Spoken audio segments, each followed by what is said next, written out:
김수우. 충무동 선창가.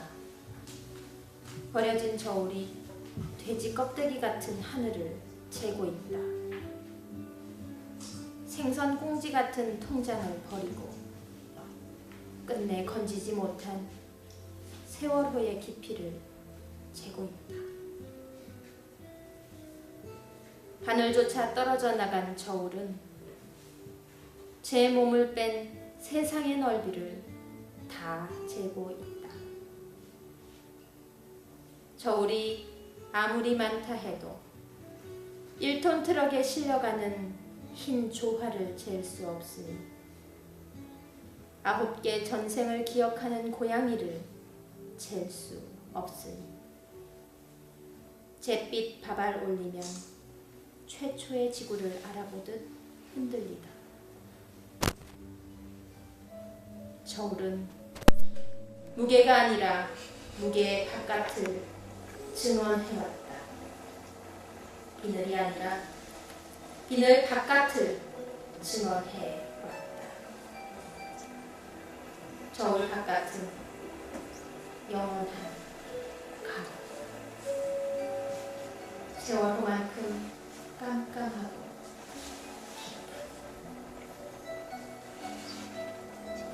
애초 녹슨 저울은 증언하고 싶었다 버려진다는 것,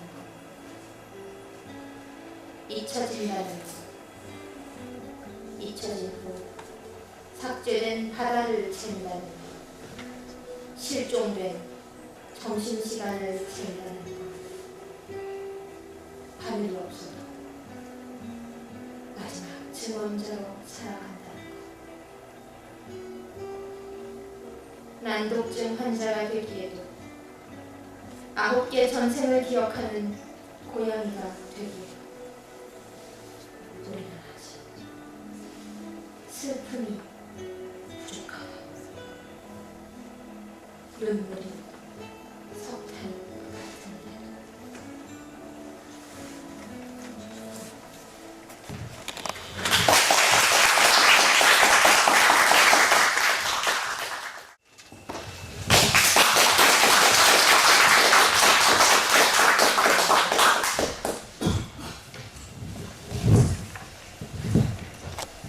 네, 여러분 반갑습니다.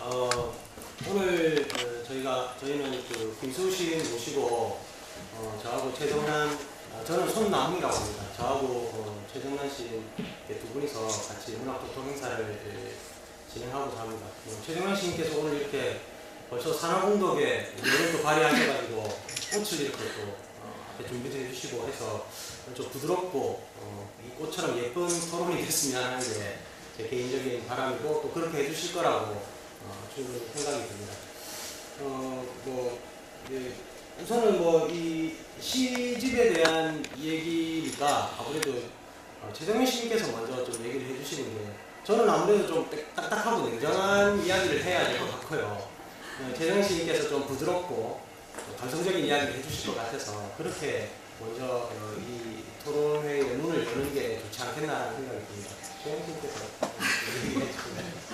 제가 뭘 압니까? 어쨌든 존경하는 김수우 선생님 5번째 시집 때 제가 토론을 하게 돼서 굉장히 영광이고 누가 되지 않게끔 조금 말씀을 나누려고 준비해봤습니다. 근데 몰락변전 제가 축하드립니다. 고맙습니다. 네. 네, 제 생각에 손남훈 평론가께서는 평론가시니까 매우 이성적인 칼날로 시집의 내부적인 어떤 질문을 아주 예리하게 날카롭게 해주시고요. 시를 쓰는 저야 감성적인 꽃송이로 그냥 시집 바깥의 외부적인 질문을 문질문질 두리뭉실하게 이렇게 해보면 어떨까, 그렇게 한번 생각을 해봤습니다. 그러다가 혹시나 뭔가 안이 조금 들여다보면 저도 밖에서 안을 살짝 기웃거려보면 어떨까, 그런 생각 해봤습니다. 그래서 시집의 내면 토크는 깊고 진지하게 손남훈 평론가께서 맡으시고, 장은 뚜러니의 외면 얘기나 이런 것처럼 전기적이거나 아니면 일반적인 시집 바깥의 내면 토크, 이런 건 제가 좀 게으르게 비겁하게 제가 좀 맡아보겠습니다. 그러면은 그 이성적인 해석 그리고 저 같은 시인의 감성적인 오해 이런 두 가지 방법으로 시와 시인에게 좀 건접하게 다가가는 흉내나 신용을 내볼 수 있지 않을까 그렇게 생각해봤습니다. 어떻습니까, 손나무 쌤? 이렇게 해도 괜찮겠습니까? 저한테 굉장히 많은 그 어깨 짊어지기 무게를 주셔가지고 뭐 김수 선생님께서 결국은 다 이렇게 다 아우르시지 않을까라는 생각이 들고요. 하시면 좋겠습니다. 네, 그런 생각이 듭니다. 네, 감사합니다. 제가 보니까 김수호 선생님을 이렇게 책 한 권으로 생각을 해봤거든요. 그랬더니 저 같은 경우는 굉장히 얇은 책인데 김수호 선생님은 읽을 페이지가 굉장히 많은 두꺼운 책이라는 그런 생각이 듭니다. 그래서 어느 페이지를 펼쳐도 모두가 다 흥미진진할 것 같습니다. 그래서 그 두꺼운 인생이나 이런 주어진 짧은 시간 안에 다 하지 못하지만 수박 그 살기로 제가 겉만 핥아보겠습니다. 표지나 목차 이 정도만 하게 될까 아쉽습니다만 어쨌든 제가 그치 않게 책임지고 핥아볼 테니까 손평론가께서는 그걸 이렇게 푹 파서 가장 달고 쓰고 짜고 매운 부분을 좀 골라주십시오. 그래야지 지금 귀한 걸음 해주신 우리 시민들과 독자분들께서 또 두고두고 즐길 수 있지 않을까 그 생각을 해봐봅니다. 자, 그러면 첫 번째 질문 제가 해볼까요? 예. 아이고, 예, 그냥 가볍게 들어가겠습니다. 시인으로서의 새 이름으로 수라는 이름을 바꾸셨더라고요. 그래서 우리가 이름을 새로 가지는 이런 것들은 어쩌면 옷을 갈아입는 것 같은 이런 건데 제 생각에 한편은 옷만이 아니라 우리들의 무관했던 의식이나 정신 이런 걸 갈아엎는 이런 그런 느낌은 아닐까 싶어서 가볍게 여쭤보려고 합니다. 수라는 새 이름을 입었을 때 그때 어떤 느낌이 드셨어요? 네, 저는 이런 거죠. 사실은 할 수 없이 갈았죠, 이름을. 네. 우리 김경복 문화평론가가 있어서 부산작가교회에 들어오려고 그러면 고민을 하더라고요. 김경복의 주인은 어떻게 부를 수 있을까 이렇게 하길래 네, 이 김경복 씨가 먼저 활동을 하고 있었고 그래서 제가 후배로서 내가 필명을 써야 되겠구나 이 생각했죠. 근데 저는 그 이름이 되게 좋아요. 수우 미양가 중에 미양이도 있을 건데 양가도 있을 건데 수우라고 하셔가지고 좋은 작품들을 많이 쓰시지 않나. 그냥 가볍게 한번 열어보느라고 신고를 드렸습니다. 근데 그 이름을 있잖아요. 제가 이름을 좀 바꾸는데 이런 큰 무게를 안 줬어요. 제가 이름을 굉장히 고민을 했었는데 필명에 대해서 건강병을 있다가 이름이라는 이름이 나를 중요하지 않을 거라는 생각을 문득 하면서 그래서 그냥 이름을 집착하지 말고 그냥 제가 좋아하는 수라는 이름이 저희 집 글씨에 붙이는 액자였습니다. 액자에 있는 글씨가 수였어요. 특히 숙자에 리석을 문자 그래서 소파에 누워서 액자를 좀 바라보고 가다가 그냥 이름을 김수로 어리석음을 지킨다 이런 의미라고 하시네요. 네, 그래서 제가 이건 뭐 그냥 그렇게 생각하는 참 아름다운 이름입니다. 이럴 때 박수 치셔야 되죠. 그래도 경복보다는 수가 나은 것 같습니다. 경복쌤 오늘 안 오셨죠? 고맙습니다. 그럼 이제 선생님 질문 안 해봐주시겠어요? 뭐 예. 탁구도 아니고 핑퐁 이렇게 편하게. 예. 예. 그 뭐 선생님 시의 이 과거를 소재로 하는 시가 좀 제법 많이 있는 걸로 보이고 뭐 본적, 뭐 반달의 탈각 뭐 이런 식뿐만 아니라 근데 과거가 이제 가족과 같이 이렇게 이야기되는 경우가 상당히 많고 어머니, 아버지, 뭐 자신의 어린 시절, 뭐 소꿉장난하던 뭐 이런 것들이라든가 뭐 아직 파도의 방, 뭐 수족관에 들다 환한 유사 뭐 이런 시들이 다 이런 그 맥락을 갖고 있는 시들이 아닌가라는 생각이 드는데요. 제가 이 과거 소재를 하고 있는 시를 얘기하는 이유가 이 과거 회상의 시가 나타나게 되면 보통 이제 과거를 회귀하고 거기서 옛날에 내가 참 좋았지 뭐 이런 식으로 이렇게 가게 되는 경우가 상당히 많은데 제가 보기에 김 선생님 이 시집에서는 과거를 얘기하는데 과거가 아름답다거나 미화된다거나 거기서 어떤 그 현재의 삶과 대비되는 과거라는 맥락은 좀 다른 의미를 갖고 있는 것 같습니다. 그게 이제 이 시집을 전체적으로 관통하는 뭐 시집 제목에도 몰락이라고 표현되어 있지만 이 몰락이라는 이 단어가 갖고 있는 이 무게를 갖고 있는 이 의미하고 분명히 상관관계가 있을 거라는 생각이 들거든요. 그래서 이 과거의 탐색이 나타나는 이런 시들에서 이게 어떤 맥락을 갖고 있는 것인지 좀 설명을 좀 해주실 수 있나요? 뭐 우리 공부하듯이 좀 가지 말고. 미안합니다. 제가 좀 딱딱해요. 아니요, 근데 제가 너무 어려운 질문 같아서 조금 근원에 대한 결국 우리 이제 이 시대가 회복해야 될 어떤 근원에 대한 고민들이 있습니다. 근데 이제 그런 근원이 어떤 관념적으로 떨어지지 않고 뭔가 원형적이고 우리한테 더 지원적인 것들 이런 것들을 찾아가는데 그런 질도 받았어요. 왜 김수씨는 자기 이야기 잘 안 하냐 뭐 이런 말도 듣고 그래서 제 이야기를 통해서 내가 가야 될 어떤 우리 전반적으로 우리 시대가 회복해야 될 근원의 세계가 있을 거다. 그런 생각을 많이 하고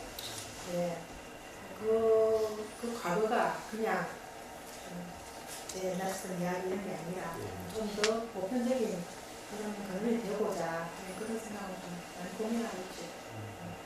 앞으로도 과거에 대한 얘기를 어떻게 시에서 담아내면서 선생님 말씀하신 근원이라든지 우리가 지금 회복해야 될 뭔가에 대한 얘기를 좀 더 쓰실 생각이 있으신가요? 좀 그렇지 않을까요? 어차피 우리 그 문화이라는 것도 그것도 어떤 내가 경험한 삶을 좀 벗어나기 어려울 것 같아요. 경험되지 못한 부분은 그만큼 추상적이기도 하고 타자화되기도 어려운 것 같고 고민이 많습니다. 그런 부분을 가지고. 시쓰기에 대한 얘기 제가 조금 더 많이 질문을 드리도록 네. 하겠습니다. 그럼 저도 하나 질문하죠. 저는 어차피 이제 수박 부달기만 하기 때문에 일단 표지를 가지고 가겠습니다. 제목이 핑크색이어서 굉장히 마음에 듭니다.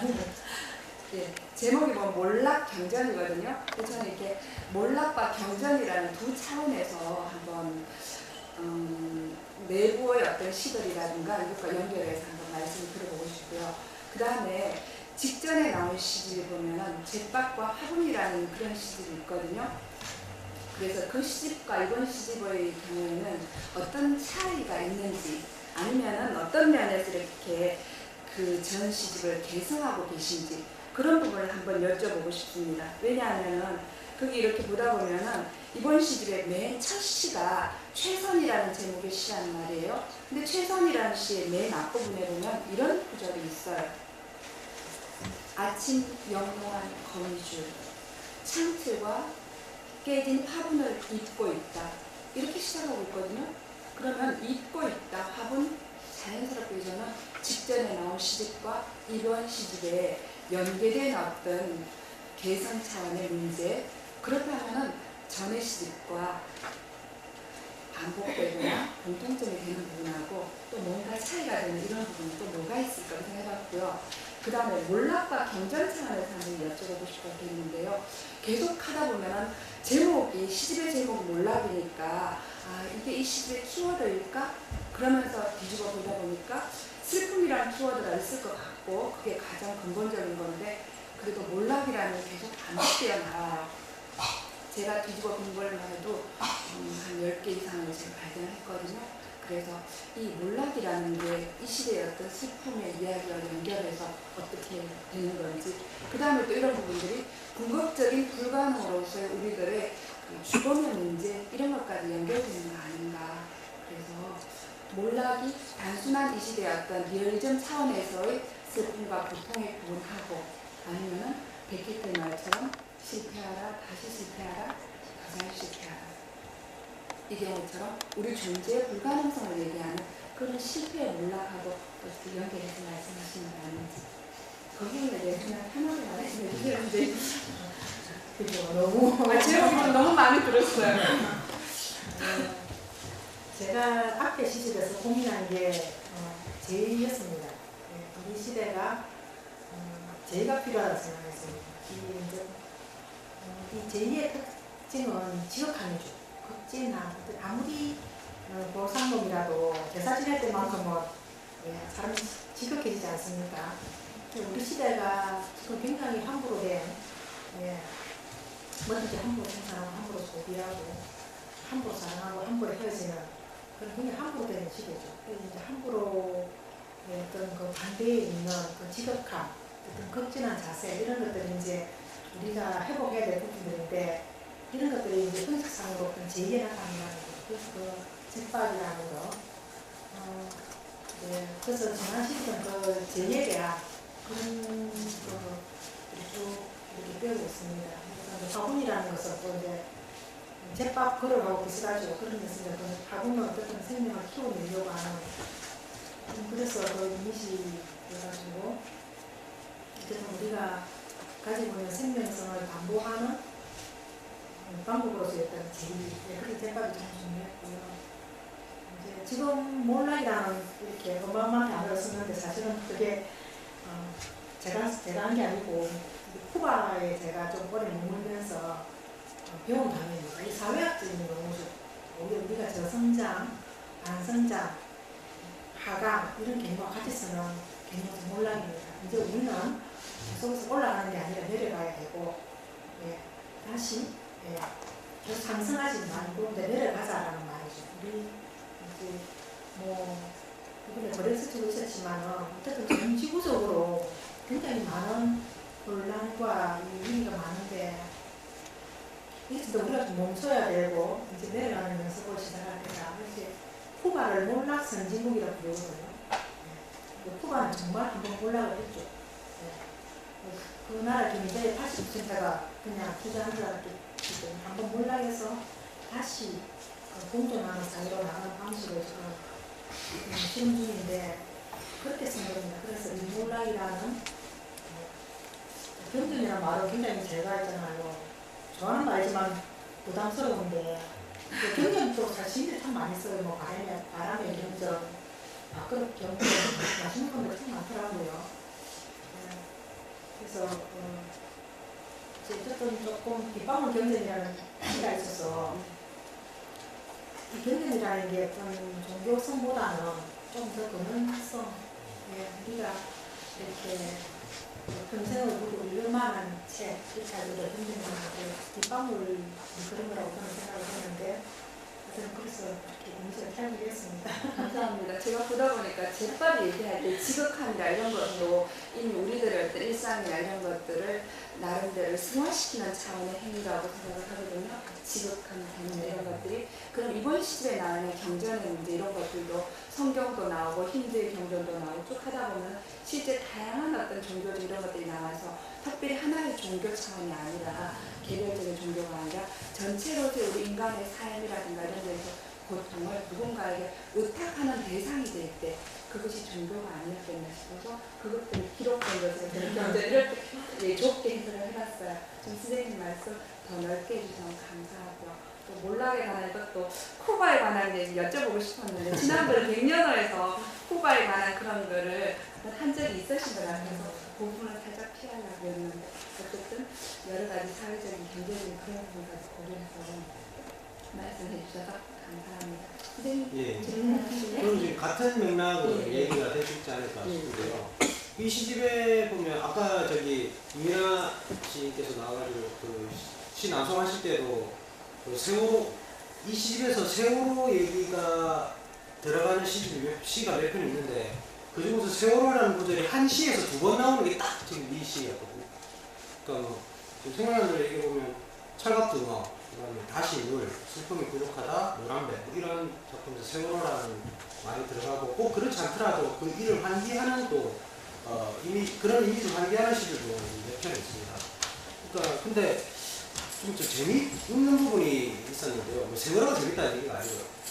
이 세월호를 어떻게 재현할 것인가 이런 생각이 듭니다. 그러니까 뭐 세월호 사건 터지자마자 몇 달 지나서 왜 우리 모두는 세월호였다라는 시집도 나왔고 그 이후에 세월호에 관련되는 뭐 이렇게 여러 시인들이 이 얘기를 다룬 시들이 몇 편 있는데요. 저는 그 김수생 시를 보면서 세월호 얘기를 하고 있는데 이거를 직접적으로 거론하고 있는 것 같지는 않다. 세월호라는 말은 있지만 애둘러서 이렇게 표현하고 있고 그러니까 대상에 대한 직접적인 재현 혹은 이거를 내가 완벽하게 이 감정 상태를 갖다 내가 내 것으로 가져오겠다 이런 욕심이 없으신 것 같아요. 그러니까 대상에 대해 대상을 재현할 내가 완벽하게 재현할 수 있을 것이다 라는 사고, 굉장히 위험한 사고지 않습니까? 사실 그게 지금 버려지고 있는 게 이 시집의, 그러니까 세월호 관련 소재를 다루고 있는 이 시집의 하나의 특징이고, 그게 전반적인 어쩌면 김수호 선생님의 그 대상을 바라보려고 하는 태도가 아니겠는가라는 생각이 들었거든요. 그래서 이런 세월호 사건을 대상으로 하는 이런 시에서 시인께서 이 사건에 대해서 어떤 관점으로 해서 이런 형태의 시가 나오게 됐는지를 좀 말씀해 주시면 그 선생님의 어떤 시적 태도에 대해서 조금 더 알 수 있는 부분이 있지 않을까. 그 문제 같은데 제가 세월호뿐만 아니고 있잖아요. 이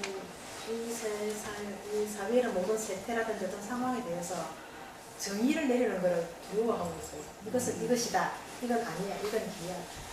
이렇게 딱 이렇게 우리가 판단하는 거 있잖아요. 상업할 때는 이 판단에 대한 두려움이 있어요. 그러니까 이제 세월호 같은 경우는 또 이제 굉장히 많은 분들도 많이 쓰고 있는데 저는 세월호가 하나의 상징이긴 하지만 전체의 우리 자화상이 더 높은 거였고, 이제 우리가 더 이상 갈 곳이 없을까 하는 막막함이 좀 더 강했던 것 같고, 어쨌든 다른 모든 일에 대해서잖아요. 이렇게 두고 보면서 판단을 잘 못해요. 좀 그런 두려움이 좀 있는 것 같고, 어쨌든 세월호는 영원한 트라우마가 되겠죠. 예. 항상 있잖아요. 이렇게 자다가 있잖아요. 이제 지금 조금 한 1년 정도 이렇게 막 밤에 아이들이 꼭 무슨 부르는 것처럼 이렇게 깨게 돼요. 그 시간이 되면은 부서지 되면은 아이들이 이렇게 꼭 부르는 것 같아요. 깨게 되고. 근데 이제 그런 우리 일반인들이 그 환경에도 적응하고 또 그게 대응하는 여가지를 또 보게 되면서 왜곡되는 것들과 이런 것들이 아마 전반적으로는 하는데, 또 이제 이렇게 탁탁 쓴 시도 있긴 있는데 그런 시는 또 그 작품에 또 이번 시즌에 안 들어가고. 결국 세월호만 세월호가 아닌 것 같아요. 우리들은 우리들의 존재 조건 자체가 어쩌면 물속에서 허우적거리고 있는 그런 세월호 상황인 것 같아요. 저는 그렇게 읽었거든요. 그러니까 제밥하고는 아까 얘기하셨잖아요. 그러니까 제사 지내는 게 어떤 애도의 표현이고, 그걸 통해서 이 대상과 나를 이렇게 분리시키는 게 제사 지내는 과정이라 한다는 아까 말씀하셨던 어떤 진정성을 발휘해서. 근데 세월호는 사실 그게 불가능했던 상황이었지 않습니까? 지금 현재도 그렇고. 아직까지 분리가 안 되죠. 애도가 충분하지 않으니까. 그러니까 그게 지금 이 시집에서 전반적으로 이 세월호라는 말이 중간중간에 계속 들어가는 거하고도 관련이 있을 거라는 생각이 들어서 제가 그런 질문을 드렸던 것이거든요. 어렵고 아픈, 왜냐하면은 어떤 이렇게 아픈 어떤 것들도 시간이 지나고 나서 해결되고 나면은 그게 가볍게 입에 올릴 수 있지만, 세월호라는 거는 아직까지 우리가 그 와중에 있는 거기 때문에 아무리 가볍게 얘기하려고 해도 계속 무거울 수밖에 없고, 우리가 물속으로 빨려 들어가는 슬픈 얘기일 수밖에 없죠. 그럼 조금 더, 그래서 바다와 관련된 걸 조금 더 가볍게 이야기를 저는 연결해 보려고 합니다. 선생님 시집 124쪽에 보면은 흰 여울길이라는 시가 있거든요. 근데 거기 제가 최근에 영도 흰여울 마을에 다녀왔어요, 선생님. 거기 보니까 남항하고 남포동이며 멀리 낙동강하고의 모룬대 입구까지 바다가 보이는 전망이 아주 일품이더라고요. 그래서 집들이며 이런 경우도 너무 아기자기 예뻐서 색깔 칠하는 거 이런 것만 좀 부산시에서 조금 더 예민하게 민감하게 신경 써주시면은 사람들이 그렇게 찬탄에 나지 않는 그리스 산토리니가 와서 울고 가겠구나, 그 생각이 들 만큼 참 아름다웠어요. 그래서 그게 남항이 보이는 마을길 걸으면서 제가 선생님의 사진 에세이집 옛날에 저한테 주신 거 있거든요. 바다가 보이는 쪽창, 그리고 지붕 밑 푸른 바다, 그게 자연스럽게 생각이 났어요. 그래서 그 흰여울길 이쪽이 선생님께 영도가 고향이셔서 선생님의 어떤 본적이나 그리고 선생님의 시의 강물이나 그 문학의 강물이 흐르는 발원지 차원에서 이 영도라는 섬 그리고 바다는 또 선생님께 어떤 의미 있는지, 선생님의 시에서 섬과 바다가 어떤 자리를 차지하는, 이거 쉽죠 선생님?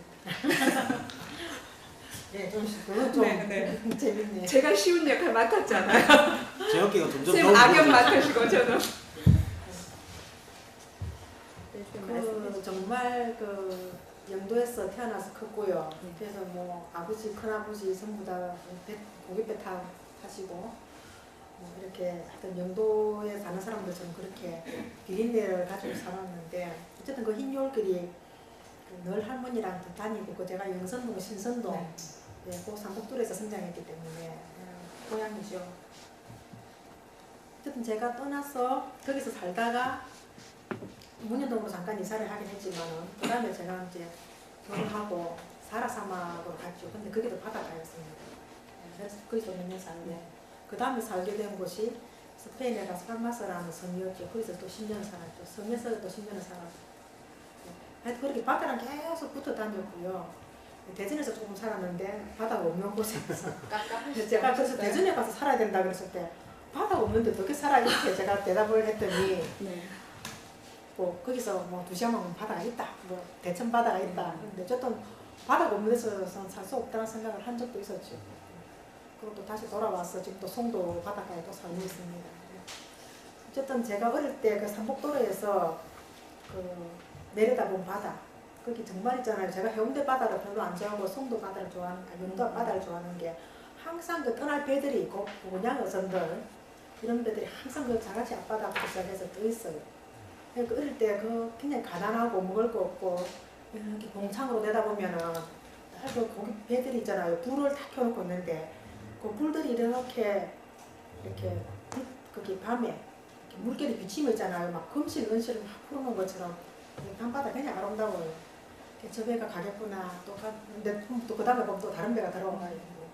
늘 어딘가를 떠나는구나, 또 돌아왔구나, 막 이런 거를 헤아리면서 큰 게 어떤 저는 제가 문학을 하게 된 가장 큰 수은지라면 그 영도 앞바다. 선생님 그 바다라는 게 그 세월호에게는 고통의 자리이고 많은 육지 사람에게는 그게 막힌 길의 절벽으로 보이지만 선생님께는 어쩌면은 더 넓은 세상으로 나가는 길이셨다는 생각이 들어요. 그렇죠. 네, 굉장히 아름답고 좋습니다. 그래서 또 코바를 하는지도 모르겠네. 네네. 그 다음 질문도 제가 하나 또 연결해 해볼까요? 예. 그리고 지금 선생님께서 방금 말씀을 하셔서요. 결혼하시고 나서 그 아프리카 사하라 사막의 바닷가에 가서 사시고 그건 뭐 인도양이거나 대서양이거나 좀 될 것 같아요. 그 다음에 스페인의 라스팔마스에서도 사셨다고 그래요. 그럼 거기가 남편이나 아주 가까운 몇몇 빼고는 한국어를 거의 쓸 수 없는 외국어만 사용해야 되는 그런 곳이잖아요. 그래서 모국어로 문학 작업을 해야 되는 사람이 모국어를 쓸 수 없는 상황에서의 그런 것들이 어쩌면 시적 작업에 어떤 영향을 미쳤을까 그런 게 좀 궁금해지거든요. 제가 최근에 재작년인가 읽었던가요? 그 평론가인 황현산 선생님께서 쓰신 잘 쓰여진 불행이라는 그런 평론집에서 보니까 시를 쓰는 어떤 시인들의 글이라든가 이런 것들은 어쩌면은 너무 능숙한 말투 이런 것보다는 좀은 낯설고 어눌한 마치 외국어를 배우는 사람이 거기에서 문법적인 어떤 실수나 이런 걸 해서 뭔가 낯선 의미가 만들어지는 것처럼 그래서 외국어에서의 어떤 문법적인 실수가 오히려 시적인 작업에는 도움이 된다. 그런 말씀을 써놓으신 걸 제가 읽고 밑줄 그은 적이 있거든요. 그 들레즈의 소설문학로. 그렇죠. 네네. 그래서 선생님 생각에는 그 스페인어권에서 우리말 안 쓰고 사시면서 그게 시적인데 어떤 영향을 미치셨는지 한번 말씀해 주시면. 전혀 오히려 그 네네. 스페인어라는 언어가 시적 영향을 미치는 건 요즘이더라고요. 네. 그 당시에 살 때는 거기서 살는 동안은 시를 안 썼으니까 네. 어쨌든 시 자체가 어떤 이방인의 언어죠. 우리에게는 이방인의 언어를 사용돼야 되지만 그때는 스페인어를 속으로는 그냥 생활로 쓰고 살았지만 그렇게 문학적으로 뭐 이거를 그런 충격을 받은 건 별로 없었던 것 같아요. 근데 적극적으로는 아니더라도 혹시 이제 그때 받은 것들이 지금 내재되어 있다가 지금 시를 쓰실 때 혹시 영향을 사유에 이제 어쨌든 세계관이 넓어지면서 네. 어쨌든 언어 자체가 하나의 세계니까 새로운 네. 세계니까 제 생각을 어떤 반복이나 생각을 키우는 데 도움이 되는지 모르겠어요. 왜냐하면 그쪽에 살면서 그쪽 문화권을 또 이해하면서 요즘은 오히려 이제 문학을 어느 정도 하고 예. 지금 이제 제가 쿠바에 가서 제가 지금 요새 제일 열심히 많이 하고 있는 하루 중에서 제일 신경을 많이 쏟는 부분이 지금 제가 쿠바 문학을 지금 번역을 시작을 했어요. 와, 어쨌든 그래서 제가 되게 석재는 어렵죠. 좀 해보습니다. 어쨌든 그게 호세 마르티라는 시인의 시집을 번역하고 싶어서 근데 그러면서 네. 이제 제가 오히려 요즘 그 외국어가 가지고 있는 근데 어쨌든 제 문학을 위해서 필요하다고 생각을 하게 됐거든요. 네. 그 쿠바 문학이 궁금했어라기보다는 제 문학이 어떤 방향성을 획득하는 데 굉장히 이렇게 강력한 어떤 그런 네. 그 동기가 될 것 같아서 제가 정말 네가 뭐 작업하는 그 일에 너무 막 어떤 자유적인 문학에 급급하지 말고 좀 더 어떤 언어적인 그런 충격을 필요하다는 생각을 하고 요즘에 공부 열심히 하고 있습니다. 네, 감사합니다. 진지한 대답. 왜냐하면 제가 이제 저와도 관련해서 같은 시인으로서 시적인 작업에 외국어라든가 이런 것들이 어떤 영향을 미치는가 그런 부분에 관해서 이렇게 제가 오랫동안 고민해오던 이런 부분들이었거든요. 그래서 살짝 여쭤봤는데 나중에 시간이 날 때 선생님과 또 좀 더 이야기를 나눠보고 싶은 그런 게 있습니다. 그리고요, 생각할 때 이제 왜 김수호신 이러면은 선생님 그 정주자의 어떤 느낌보다는 레지던스 하고 있는 분이라기보다는 공중에 발이 이렇게 한 10cm쯤 떠 있는 노마드 같은 유목민 같은 그런 느낌이 들거든요. 바깥에서 이렇게 돌다가 오셔가지고 고향이랑 귀향해서 오셨는데 돌아오셔서 이렇게 깝깝하고 이러시지는 않으시죠 전혀?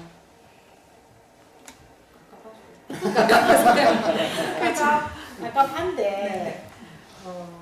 그 백년의 소원에 있으면서도 아주 네. 그냥 노마드적인 기질. 네. 그러니까 굉장히 많은 사람을 만나는 것 자체도 굉장히 그렇죠. 백년 있으면서도 유목적이라고 할 수 있다고 저는 생각을 하기도 하고. 그 제가 제가 공간의 이름을 선생님께서 일단 귀향해 오셔가지고 선생님을 발목 묶는 공간이 백년호라는 공간이 생겼잖아요. 그런데 굉장히 재미있는 게 백년 목이나 천년 목이나 해서 뿌리 박으면은 움직일 수 없는 그런 공간으로 이름을 안 만드시고 백년어라고 이름을 붙이셨더라고요. 그래서 끝없이 움직이고 있고 언제라도 큰 물결만 하면 잘 타면 큰 바다로 나가실라나 보다 그 생각을 했어요. 그래서 백년의 그기 나무들 고재들 가지고 모거를 만드셨다 했는데 그 중에 모든 모거들이 이름도 붙이셨다 했잖아요. 다 사랑스럽겠지만 그중에 특히 이렇게 애정이라는 그런 이름의 고기가 있을까요? 그 물고기 이름들을 다 제가 정했어요. 제가 이제 뽑으면서 거기에 그 오르만질 무자가 있습니다. 오르만질 오르만질 무자가 손수변에 없은 무자가 붙은 거예요. 센 애무 이런 목자예요. 그렇죠. 좋아요 그런 거. 네, 스킨십이 필요해요 우리는. 저는 그 오르만진다는 느낌을 네. 그 삶을 오르만질 수 있는 네. 오르만진다는 말을 참 제가 사실은 그 행동은 그렇게 못하고 있지만 오르만지다는 그런 느낌을 계속 잃지 않으려고 예를 들어서 선생님 미룰 거 없이 목에 손 한번 오르만지죠. 따뜻하고 참 좋아요 선생님. 네. 저는 안 하겠습니다.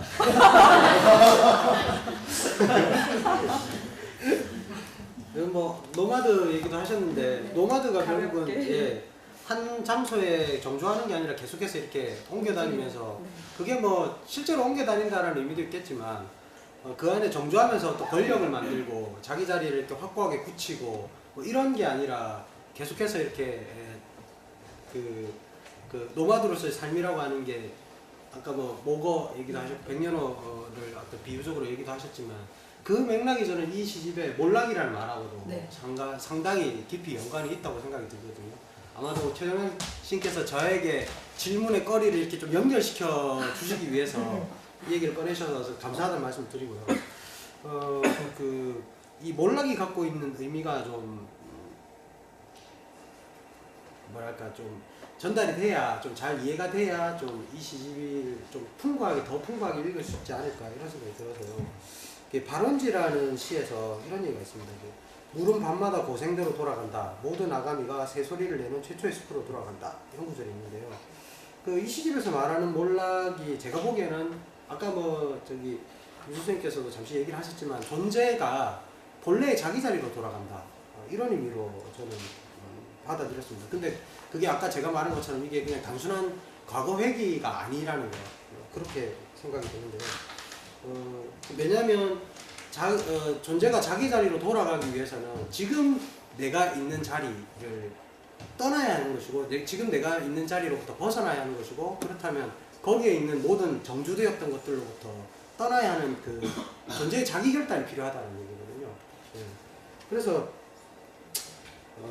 그 자리에서 만나는 게 그 시에서 이렇게 표현되어 있어요. 물렁물렁한 신비가 아니라 날카로운 유혹을 가진 슬픔의 아가미들. 그러니까 존재의 자기 자리로 돌아갔을 때 보통 과거 회귀를 했을 때 신비한 과거, 좋았던 과거, 아름다웠던 과거, 미화된 과거의 형태로 가는데 선생님은 거기서 만나는 게 슬픔이란 말이죠. 아까 얘기했던 것처럼. 그렇다면 이제 이 몰락의 본질이 몰락이라는 말이 어떤 초월이라든가 초급 뭐 이 시집에서 뭐 저기 뭐 제목에 경전이라는 말이 들어가 있긴 하지만 단순히 종교적인 의미에서 어떤 초월이나 초급 이런 의미가 아니라 지금까지 내가 대면하기를 망설여왔던 것, 보고 싶지 않았던 것, 이를테면 세월호 같은 것이겠죠. 그런 그 망설였던 것들을 대면하겠다라는 어떤 존재의 자기 결단이 아닌가. 그게 몰락이라는 말이 갖고 있는 의미가 아닌가라는 생각이 들거든요. 그게 단적으로 표현된 구절이 저는 민들레 씨앗에서 사람을 찾아가자라는 구절이 있습니다. 그 구절하고 그 구절이 결국 절망이라든지 이 시에서 자주 나타나는 어떤 절망이라든지 몰락이라든지 혹은 하강의 이미지 이런 이미지들이 궁극적으로 만나는 지점이 바로 거기에 있는 거라는 생각이 들었어요. 그래서 저는 이 시가 굉장히 미더운 시집이었다라는 생각이 들었고 발언적으로 제가 옛날에 시산맥인가 한번 추천해서 예. 무슨 그렇게 산문을 써드린 적도 있었어요. 그렇습니다. 네, 작품이 예. 마음에 들어서. 네. 그래서 아까 들레즈 얘기도 하셨는데 네. 이게 그 들레즈가 이게 아주 좋아하는 생성, 네. 가능성, 타자와의 접점 가능성 이런 거를 보여주는 맥락으로 충분히 읽을 수 있는 여지가 있다고 봤거든요.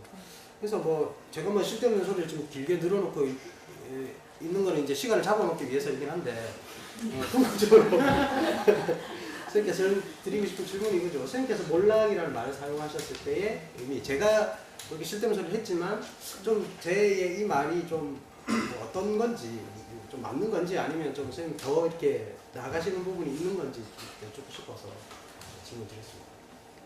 예, 의미를 말씀드리면 몰락의 형식은 다양하겠죠. 사람마다 예. 다를 테고 어떤 그러니까 우리가 뭐 우리가 오래된 미래 이런 말 많이 쓰잖아요. 예. 우리가 앞으로 나가야 될 길이 이제 내려가는 길이라는 거. 그래서 이거는 과거 회귀가 아니고 생명의 새로운 생명이 우리가 지금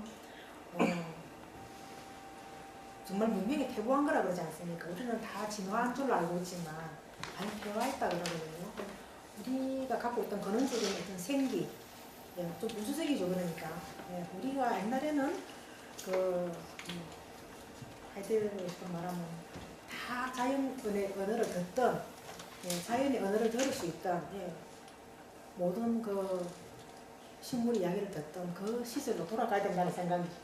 그게 지금 우리가 지금 가지고 있는 문명을 손에서 놓지 않으면 이제 그 점점 못 듣게 되죠. 우리는 지금 하다못해 지들도 갖고 있는 어떤 예지력을 우리 인간은 그걸 다 놓쳐버린 거죠. 자연과 직접 만나지 못하고 뭔가 블락된 듯한 막혀있는 듯한 그래서 우리가 감지하지 못하는 게 너무 많은 거죠. 근데 저는 계속해서 이 경전이라는 것은 사실 자연을 이야기하는 거예요. 자연의 어떤 힘을 경전이라고 저는 생각하는데 자연은 모든 것을 말하고 있죠. 예지를 보여주죠. 우리가 못 들을 뿐이죠.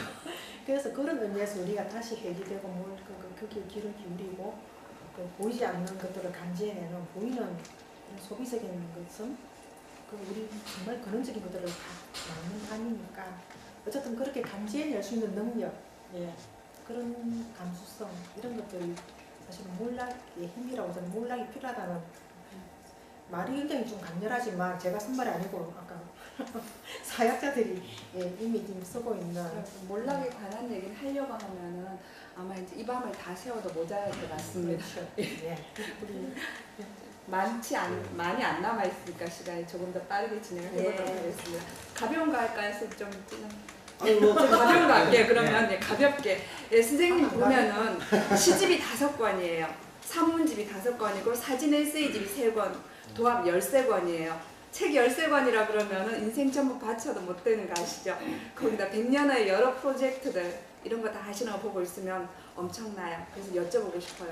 이 많은 일들을 가능하게 하는 엄청난 에너지의 원천이 어디에 있다고 생각하시는지, 특별히 힘이 되는 사물이나 사람이나 혹은 장소 혹은 다른 무엇이 있으신지 웃자고 드리는 질문인데요. 혹시 숨겨두고 드시는 혼자 드시는 에너지 드링크제라도 있으신지 좀 나눠주시고요. 아니면 손오공의 분신처럼 글을 나누어서 써주는 무슨 어떤 분신 같은 존재라도 있으신지, 아니면 복내산 신선께서 고향의 어여쁜 딸이라고 해서 나하고 SNS 친구 먹자, 내가 너 많이 도와줄게 해서 복내산 신선을 선생님이 어떤 글쓰기 인맥으로라도 맺어 놓으셨는지 청기누설 좀 해주세요. 부러워요. 이런 상상력이 굉장히 시인의 상상력 아닙니까? 평론가 절대 나올 수 없는 거예요. 그래서 제가 너무 아니, 잘하셔가지고 저 너무 부러워요. 지금 막 질투하는 거예요. 박수 쳐주세요. 질투의 박수. 좀 질투의 박수예요, 선생님. 선생님 멘트들이 너무 문학적이고 이래가지고 저는 안 해도 될 것 같은데. 제가 원래 시를 쓰려고 했거든요. 근데 이런 분들인데 제가 어떻게 제 딸이가 시를 쓰겠습니까? 아, 왜 이러십니까? 저는 그냥 좀 욕심이 많았겠죠. 근데 이제 그렇게 욕심이라기보다는 어릴 때 원체 가난하게 컸고 동생들 거두면서 크다 보니까 그냥 부모님한테 받은 뭐 부지런함이 있는 것 같고요.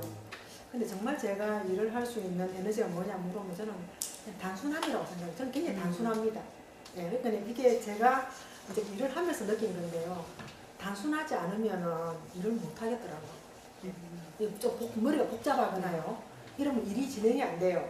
그래서 빨리빨리 포기를 하고 빨리빨리 버리고 생각을 자꾸 비워두고 정말 아이들처럼 단순해지지 않으면은요.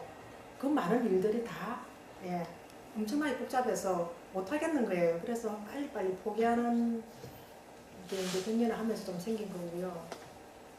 굳이 이제 에너지라 그러면은 제가 사실 문학을 실천을 위해서 100년 열었기 때문에 100년을 하는 일, 산문 쓰는 일, 또 뭐 어디에 여행 가는 일, 모든 거를 그냥 하나로, 모든 게 하나로 길게다 그러지 않습니까? 그냥 하나로 생각하면 좀 단순해지더라고요. 그러니까 이거를 오늘 뭐 강의해야 돼, 누구 손님 온다 그랬어, 뭐 있어, 뭐 있으면 이렇게 하고 이렇게 다 따로따로 굴려놓으면 너무 복잡해서 못할 것 같아요. 그냥 뚱뚱거려서 한 개 해가지고 하나로 봐버리니까 좀 생각이 단순해지고 그래서 하나로 복잡하게 말고 하나로 단순하게 뭉뚱거려서 비우고. 감사합니다. 그렇다고 시가 단순하진 않습니다. 그럼요. 절대 정말 단순하지 않고. 공부할 거리가 너무 많고요. 이렇게 시집 한 권만이 아니라 시 한 편을 가지고 일주일 내내 얘기해도 얘기할 거리가 있을 만큼이 되더라고요. 한 편마다. 그래서 저는 하면서 공부가 되어서 참 이 일을 맡겨주셔서 오히려 감사했다고 감사 말씀드리고 싶습니다. 선생님 뭐 하나 정도만 더 예리한 거 하고 우리 독자질문 받도록 그렇게 하죠. 그 예리하다 그리고 자꾸 어깨가 자꾸 무거워지는데 원래 막판 가면 이제 좀 어깨가 가벼워져야 되는데 더 무거워지고 있는데요. 그 뭐 제가 이 시집 읽으면서 이제 느꼈던 하나의 생각을 말씀드리면 시적 화자가 처해 있는 상황이 뭐랄까 난처한 상황 늘. 그러니까 뭐 이를테면 이런 거죠. 그 나팔꽃 떠내려가다는 시에서 당연하지 않은 것들이 당연한 그 틈, 당연히 당연치 않은 그 틈, 진리와 동떨어진 슬픔 그 틈, 슬픔과 동떨어진 진리 그 틈. 그러니까 상황의 아이러니가 계속 나오거든요. 그래서 제가 단순하지 않다. 선생님은 단순하다 얘기하셨지만 절대 단순하지 않다. 저는 동의하지 못한다. 라는 얘기를 그래서 드리는 거고, 그게 이제 이런 그 아이러니적인 상황이 나타나는 게 어떤 아까 뭐 선생님 앞서 다 말씀하셨습니다만은 타자와 나의 어떤 관계가 계속해서 단절되거나 혹은 절단되거나 소외되거나 이런 그 상황 속에서 그 난처하다라는 게 그런 상황을 다 보고 있고 그게 잘못됐다라는 걸 아는데 거기서 나오는 자기 자신의 무력감 때문에 난처함이라는 어떤 상황이 발생하는 게 아닌가라는 생각이 들었거든요. 그게 어쩌면 그렇기 때문에 이거를 극복하기 위해서 혹은 이런 상황으로부터 벗어나기 위해서 몰락이라는 게 필요하다라는 얘기를 하신다는 생각도 들었고요. 저는 그 부분에 있어서는 좀 이제 손나무 쌤하고 좀 다르게 생각한 게 네. 계속해서 제밥이랄지 경전이랄지 또 이제 몰락이나 이런 우리 시대적인 상황이나 여러 존재적인 것을 하강으로 해서 계속해서 받아들이시잖아요. 그 자체가 어쩌면은 이 시대의 어떤 아픈 이런 사람들을 대신해서 마치 여사제나 모녀처럼 뭔가를 대리해주고 슬픔을 승화시켜주는 그런 역할을 해주고 있는 게 아닌가 해서 무력감 같은 건 아니었어요. 굉장히 몰락이라 말씀을 하시지만은 네. 적극적으로 뭔가 행위하는 차원에서 살고 계시고 네. 그리고 그런 부분이 시에서 그거를 제가 원래 다음에 아이고 죄송합니다. 왜냐하면 뒤에 이제 그 네, 네. 시쓰기에 대한 질문을 하려고 했거든요. 아, 예. 거기에서 아마 그 얘기를 해주실 거라 생각하고 제가 이렇게 사실은 우리가 짜고 친 거 아니라는 거 아시겠죠? 그러니까 요 얘기로 선생님께서 태클을 딱 걸어주시면 제가 좀 시쓰기 얘기를 딱 하시면 이제 딱 이렇게 예. 제 나름대로 이렇게 서사를 짜왔는데 아, 네. 역시 시인이라서 예리하시네요. 그래서 그걸 이제 바로 이렇게 캐치를 하시는데 쌤은 뭐 혹시 아니요, 저는 네. 늘 난처합니다. 지금도 너무 난처합니다. 참 사실은 정말 좀 난처하고요. 이제 아마 대체적으로 읽으신 건 알겠지만 제가 이 존재에 대한 연민이 굉장히 많아요. 어쨌든 연민이 많다 보니까 어떤 일이 생기냐면요. 제가 진보 쪽에 가면은 오히려 보수로 옹호할 때가 있고요. 또 보수에 가면 진보를 옹호하고 이래가지고 양쪽에서부터 다 별로 환영을 좀 못 받는데 이게 이제 항상 그래 이렇게 누군가를 자꾸 부둥하려고 하는 이게 몸에 좀 습관처럼 되어 있어요. 이제 누가 한 사람이 여러 사람이 이 사람을 하면 같이 하면 이 사람들 한 편이 될 텐데 꼭 반대 의견을 이야기하고 이쪽 가면 또 반대 의견을 이야기하고 그래서 그렇지 않을 수도 있다라는 그런 난참을 늘 몸이 이런 갖고 말씀 있어요. 드려도 되는지 모르겠어요. 선생님께서 글피다면 외롭다 그러시고 내가 왕따다 이러세요. 근데 제가 말하고 싶은 걸 선생님이 하시거든요. 그래서 그 전까지는 그 김수 쌤은 되게 잘 나가는 신이라고만 생각을 했어요. 모를 때. 근데 이제 사적인 이야기를 나눠보면은 선생님의 어떤 존재의 자리가 많은 사람들이 혹은 중심이 높은 곳이 끌어당기고 불러오더라도 그쪽의 부분에서 맹목적으로 끌려가는 게 아니라 그럴수록 아니야 하는 거부하고 자기 자리를 확실하게 만들고 더 낮은 쪽, 뒤쪽 이런 쪽에 거하려고 하신다는 거 그런 걸 느끼게 돼서 뭔지 모르게 동질감을 막 느끼고 그랬어요. 또 욕심을 제가 어떤 욕심을 부리냐면 어쨌든 대지적인 모성 같은 걸 띄우려고 노력을 해요. 사람 뭐 사물을 바라볼 때 판단하고 비판하고 이렇게 딱 이렇게 하지 말고 이게 연민으로 끌어안을 수 있으면 알아보고 싶은 이런 욕심이 있죠. 그게 잘 안 됩니다. 이런 때. 감사합니다. 쌤 이제 5분밖에 안 남았거든요. 우리 주어진 시간에 쌤 뭐 예. 질문하실 거 있으세요? 없으면 우리 예, 독자들한테 예, 질문하고 독자. 끝내도록 하죠. 뭐. 예, 김수 선생님께서 이렇게 오시는 기회가 흔치 않으니까 질문해 주세요. 궁금하신 거 말씀 그냥 말씀만 이렇게 나눠도 길을 받으실 수도 있어요. 네, 질문 받도록 하겠습니다, 선생님. 아니면 그냥 무슨 말씀이라도 하셔야 질문 아니어도 되니까. 질문하신 분들 이렇게 시집 웃음을 드리죠. 아, 예. 박기훈 선생. 네, 얘기해 주세요. 반갑습니다. 선생님들 정말 열심히 전파 운동으로 진행 잘 했고 이렇게 질문하고 별로 없으면서 질문할 수 있는 상황이 아닌 것 같은데 저는 질문을 합니다. 책 한 권 놓고 좋습니다. 제가 전전 몰딩즈나 시민에서만 보고 읽지 못했는데 거기에 아까 선생님께서 말씀하실 보니까 슬픔이 부족하다. 슬픔이 부족하다는 것들이 나오는데 저는 시를 잘 쓰고 똑똑하고 많은 어떤 문학에서의 끈을 잡은 스님들은 슬픔에 대해서 깊은 의미를 안 두고 어떤 완성된 자리에서 어떤 목표가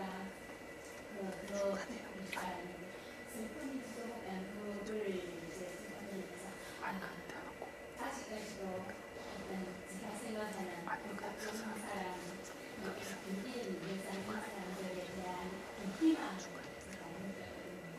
저는 이제 조금만 조금 모자라는 부분, 모자라는 입장에 있는 사람들만 슬픔이 짙어 같이 그런 줄 알았는데 오늘 그 슬픔이 부족하다는 그 분위기가 너무나 마음과 받았습니다. 인간이 열렸거든요.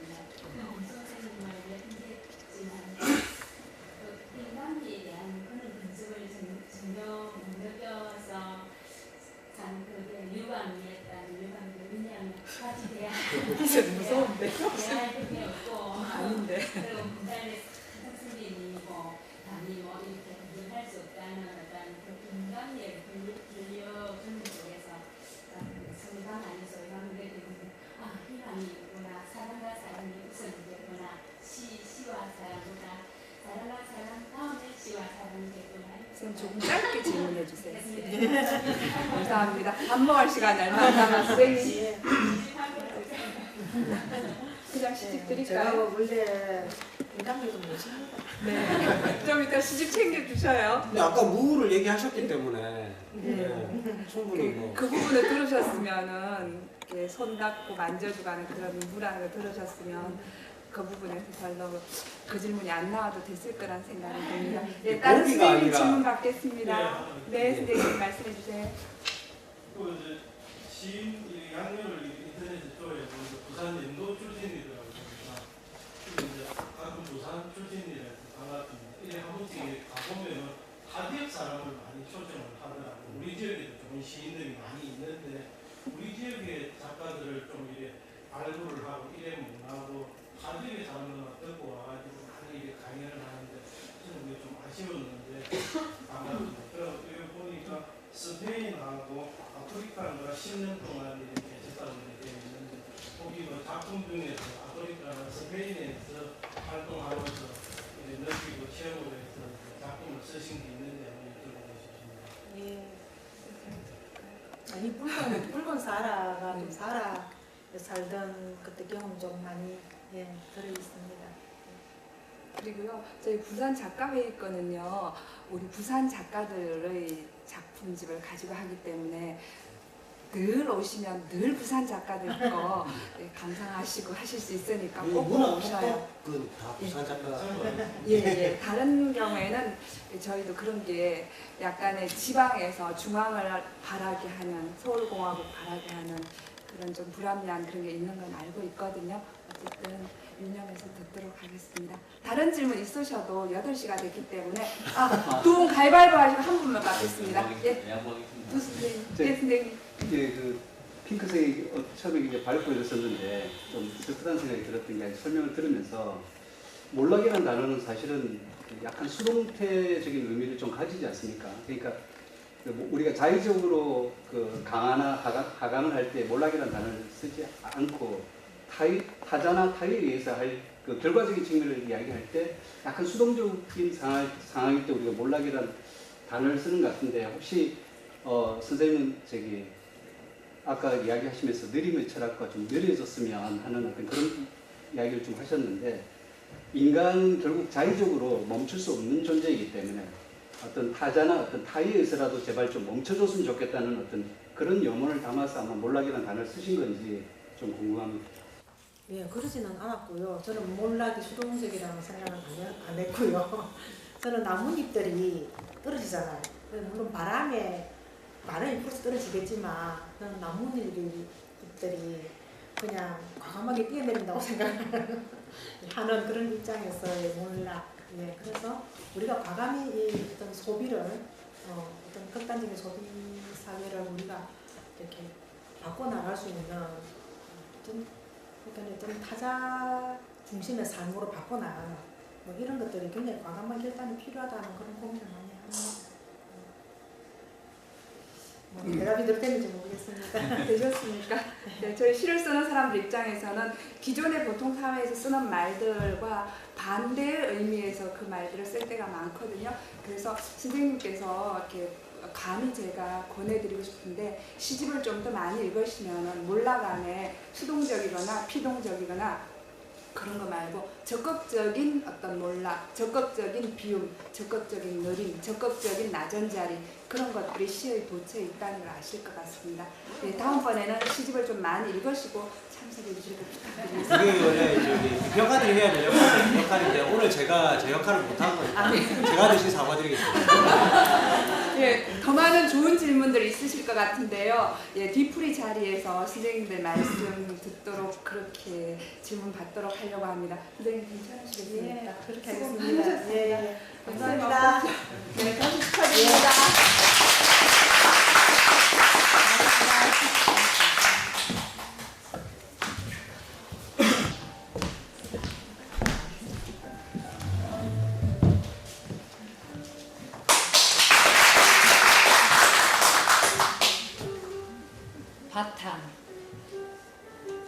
남포동 골목 노루가 지나갔다. 눈썹 및 허공과 마주친 순간 엎어졌다. 발목을 삐고 손에 생채기가 났다. 고무줄 퉁기듯 돋는 구름의 보풀들. 잊었던 달개비 꽃밥이 떠올랐다. 돌멩이로 찢던 5살의 속국밥. 문득 숨었던 이름들 파다닥 날개 턴다. 눈밭에 찔레 열매 가득 붉었다. 와라. 천둥처럼 달려드는 진흙 냄새. 갈색 털 덮인 슬픔이 물끄러미 돌아본다. 추억은 초식동물로 살아있다. 그런데